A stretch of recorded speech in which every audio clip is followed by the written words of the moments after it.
America's biggest basketball league, the NBA, is finally returning to China after 6 long years. But this comeback isn't just another pre-season tour. It's a massive test of culture, diplomacy and control. Because while the NBA looks to rebuild bridges with China, the country itself is facing an uncomfortable question. Is China even ready for the world of modern fandom? Because what we are witnessing is the ugly side of Chinese fan culture. 2 high-profile pre-season games will take place. The Brooklyn Nets and the Phoenix Suns are set to play in Macau over the weekend. It's a huge deal, no doubt, but the timing couldn't be trickier. The world's 2 biggest powers, America and China, are once again trading blows, not on the basketball court, but on the global stage. Trump's new tariffs have reignited an all-out trade war. Right in the middle of it all stands the NBA. The same league that 6 years ago found itself at the center of a diplomatic disaster. In 2019, one tweet changed everything. The then Houston Rockets general manager Daryl Morey tweeted support for the Hong Kong protests. China suspended all NBA broadcasts, sponsors pulled out overnight, merchandise vanished from shelves, and the NBA's most profitable international market froze instantly. It took years of silence, back-channel diplomacy, and a mountain of financial losses before it even began to thaw. And now, the NBA's return marks a brand new chapter. Because for the NBA, this is not just sport, it's strategy. China isn't just another fan base, it's a billion-dollar gold mine. No wonder then that fans are paying up to $1,000 for a single ticket that would usually cost around $15. For Chinese fans, the NBA feels so far away, literally half a world apart. That's why we felt we had to come to the NBA China games. If you ever get the chance, you must experience it live. It's a completely different feeling from watching on TV.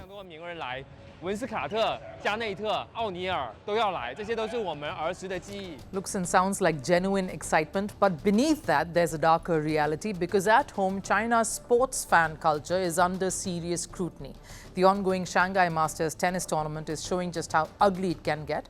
A drunken spectator disrupted a high-profile match, shouting, stumbling, and refusing to stop until she had to be physically removed from the arena.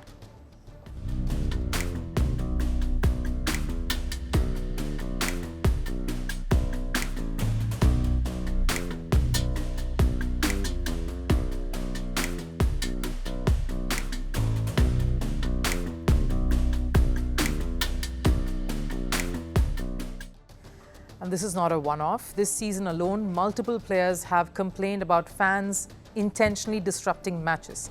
World number 9, Lorenzo Musetti, even pleaded with the chair umpire to stop the constant disturbances during his serves.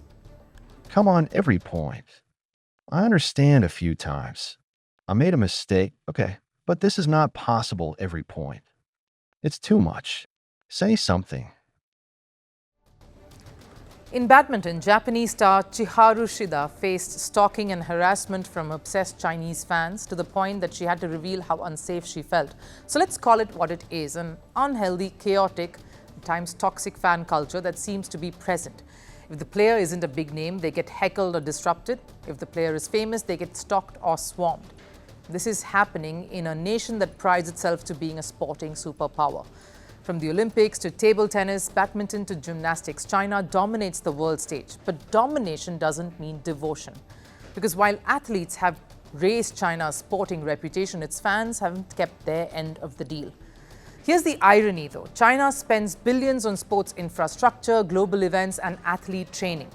But the soul of sport doesn't live in facilities, it lives in fans. Fans who cheer, respect and celebrate. Fans who love the game, not just the victories. Because a nation isn't truly great at sport when it wins medals alone, it's great when it creates memories. And that's where the NBA's return could mean something far deeper. For years, China's youth have idolized the NBA, not just as fans, but as dreamers. Street basketball in Shanghai and Guangzhou is thriving. Sneaker culture, streetwear and grassroots tournaments are booming. And now with the league officially back, it might just be the spark of raw, authentic energy that's been missing. Because sport, unlike politics, doesn't demand loyalty to a flag. It demands loyalty to the moment.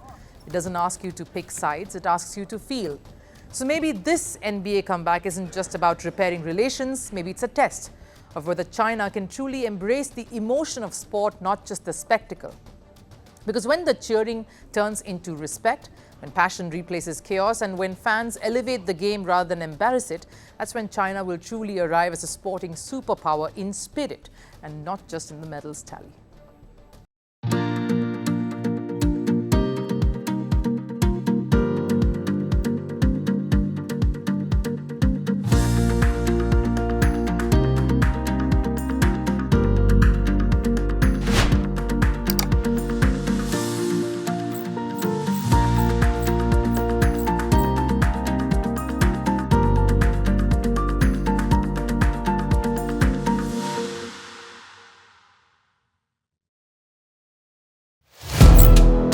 Firstpost now available in 9 languages on YouTube.